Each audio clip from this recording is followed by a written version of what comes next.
எங்க சொந்த ஊர் வந்து கோவில்பட்டி. நாங்க கோவில்பட்டியில இருந்து இங்க திருநெல்வேலிக்கு ராயல் ஹாஸ்பிட்டலுக்கு வந்தோம். பாப்பாவுக்கு வந்து டைப் 1 சுகர் இருக்கு. அவளுக்கு திடீர்னு ஏப்ரல் 12ஆம் தேதி அதிகாலையில வயிறு வலிக்குன்னா, அதனால கோவில்பட்டியில ஒரு ஹாஸ்பிட்டல்ல நாங்க சேர்த்திருந்தோம், துளசிங்கிற ஹாஸ்பிட்டல்ல. அங்க வந்து பாப்பாவுக்கு வந்து மதியம் நல்லா சுகர் குறைஞ்சி நல்லா கொஞ்சம் ஒரு கஞ்சி தண்ணி ஒரு 2 டம்ளர் குடிச்சா நல்லா இருந்தா. அதுக்கப்புறம் ஈவினிங் நைட் ஆக ஆக அவளுக்கு வந்து என்ன ஒரு அவளுக்கு வந்து அன்கான்சியஸ் ஆயிட்டா. என் டாக்டர்ஸ் வந்து அவளுக்கு என்ன பண்ணனே தெரியல, சுகர் வந்து கூட்டிகிட்டே போச்சு. சின்ன பொண்ணா இருக்கா, அதனால நீங்க வேற எங்கேயாவது கொண்டு போங்க அப்படின்னு சொன்னாங்க.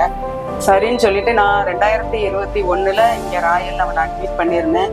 அப்போ வந்து சார் நல்லா பார்த்து அவளுக்கு ஒரு வாரத்திலேயே நல்லா ஆயிட்டா.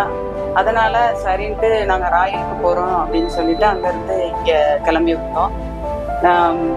இங்க வந்தோடனே அவ அன்கான்சியஸா தான் இருந்தா, எதுவுமே பேசல, கூப்பிட்டாலும் என்னன்னே கேட்கல, மூச்சு திணறல் வேற இருந்தது. அதுக்கப்புறம் இங்க வந்த உடனேமும் ஆம்புலன்ஸ்ல வச்சேமும் டாக்டர்ஸ் எல்லாம் ஓடி வந்து பார்த்தாங்க. பார்த்துட்டு உடனே ஐசியூல இது பண்ணி எமர்ஜென்சியா முதல்ல பார்த்தாங்க. பார்த்துட்டு அதுக்கப்புறம் ஐசியூல வச்சு பார்த்தாங்க. டாக்டர்ஸ் எல்லாமே நல்லா பார்த்தாங்க. பிலால் சார், வேலு சார், அதுக்கப்புறம் இன்னொரு லேடி, அந்த அம்மா பேர் எனக்கு தெரியல, எல்லாருமே நல்லா பார்த்தாங்க. ஒவ்வொரு இதையும் அவளுடைய கண்டிஷன் எப்படி இருக்கு அப்படின்னு சொல்லி அப்பப்போ எங்களை கூப்பிட்டு வந்து எல்லாமே காமிச்சாங்க. அதுக்கப்புறம் என்ன செஞ்சதுன்னு எங்கிட்ட கேட்டாங்க. ஆனா எங்களுக்கே தெரியல. அவ முத நாள் வரைக்கும் நல்லா பிரிஸ்கா நல்லா இருந்தா. அதனால எனக்கு என்ன செஞ்சதுன்னு தெரியல. வயிறு வலிக்குன்னு தான் சார் சொன்னான்னு சொன்னேன். அதுக்கப்புறம் அவ வந்து ஒரு 5 நாள் கழிச்சுதான் அவளுக்கு நிமோனியா ஃபீவர்னே சொன்னாங்க. அவ இங்க ஒரு 35 நாள் இங்க வந்து ராயல் ஹாஸ்பிட்டல்ல வந்து இருந்தா. அப்ப டெய்லி அவளுடைய கண்டிஷனை வந்து சொல்லுவாங்க. அதுக்கப்புறம் எந்த மெடிசன் போடுறோம், அதையும் இது இவ்வளோ ரேட்டு, இது போடலாமா, உங்களுக்கு ஓகேவா அப்படின்னு கேட்டுட்டு எங்களுடைய அனுமதியோட தான் எல்லா ட்ரீட்மெண்ட்டும் கொடுத்தாங்க. நல்லா கவனிச்சுக்கிட்டாங்க. அதுக்கப்புறம் அங்க உள்ள ஸ்டாஃப்ஸும் நல்லா கவனிச்சாங்க. என்ன நாள் எங்களை உள்ளேயே விடல, அவங்களையும் அவளுடைய எல்லா தேவைகளையும் அவங்களே பார்த்துக்கிட்டாங்க. ஸ்டாஃப்ஸும் நல்லா பார்த்தாங்க. எங்கிட்ட பழகுறதும் அவங்க டாக்டர்ஸ் மாதிரியோ ஸ்டாஃப்ஸ் மாதிரியோ பேசல, எங்க வீட்டுல உள்ளவங்க மாதிரி தான் நல்லா பழகுனாங்க. சாலமோன் சாரு, பென்னு, கனகா, பூங்கொடி, லட்சுமி சிஸ்டர் எல்லாருமே நல்லா பார்த்துக்கிட்டாங்க. அவளோட கூட பிறந்த தங்கச்சி மாதிரி தான் அவளை பார்த்துக்கிட்டாங்க.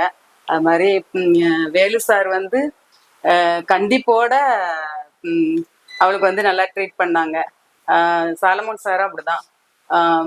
அதாவது அவ சீக்கிரம் ரெக்கவர் ஆகணுங்கிறதுக்காக கண்டிப்போட பண்ணாங்க. அது எங்களுக்கு பிடிச்சிருந்தது, வித்தியாசமா இருந்தது. அவளுக்கு வந்து சிரிச்சு பேசுறவங்களை தான் பிடிக்கும். ஆனா ரொம்ப கண்டிப்பா இருக்கிறவங்கள யாருக்குமே கொஞ்சம் பிடிக்காது. ஆனா அவ சீக்கிரம் ரெக்கவர் ஆகணுங்கிறதுக்காக கண்டிப்போடையே அவளை ட்ரீட் பண்ணாங்க.